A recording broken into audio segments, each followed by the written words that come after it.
மக்கள் பயனுள்ள முறையில் வாழ வழிகாட்டிகளாக அமைபவை எவை? அறநூல்கள். அறநூல்களில் உலக பொதுமறை என்று போற்றப்படும் சிறப்பு பெற்ற நூல் எது? திருக்குறள்.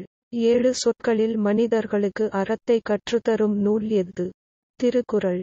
திருவள்ளுவர் எத்தனை ஆண்டுகளுக்கு முற்பட்டவர்? 2000. எக்காலத்துக்கும் பொருந்தும் வாழ்க்கை நெறிகளை வகுத்து கூறியவர் யார்? திருவள்ளுவர். வான்புகழ் வள்ளுவர். தெய்வப்புலவர்.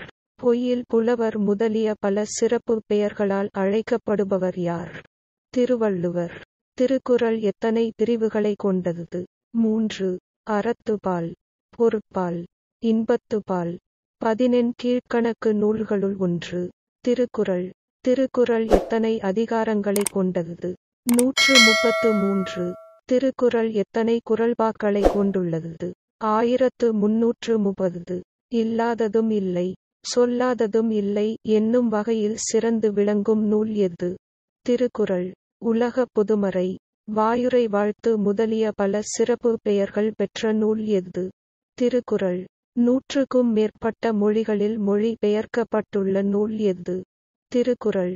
ஒருவர்க்குச் சிறந்த அணி எது?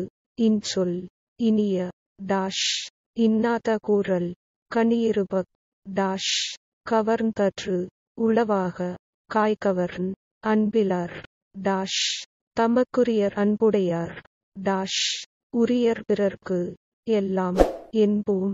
ரியோ நகரில் மாற்றுத்திறனாளிகள் ஒலிம்பிக் போட்டி நடைபெற்ற ஆண்டு எது? 2016ஆம் ஆண்டு. 2016ஆம் ஆண்டு ரியோ நகரில் மாற்றுத்திறனாளிகள் ஒலிம்பிக் போட்டியில் உயரம் தாண்டுதலில் தங்கப் பதக்கம் பெற்றவர் யார்? தமிழ்நாட்டைச் சேர்ந்த மாரியப்பன். கலைச்சொல் அறிவோம்.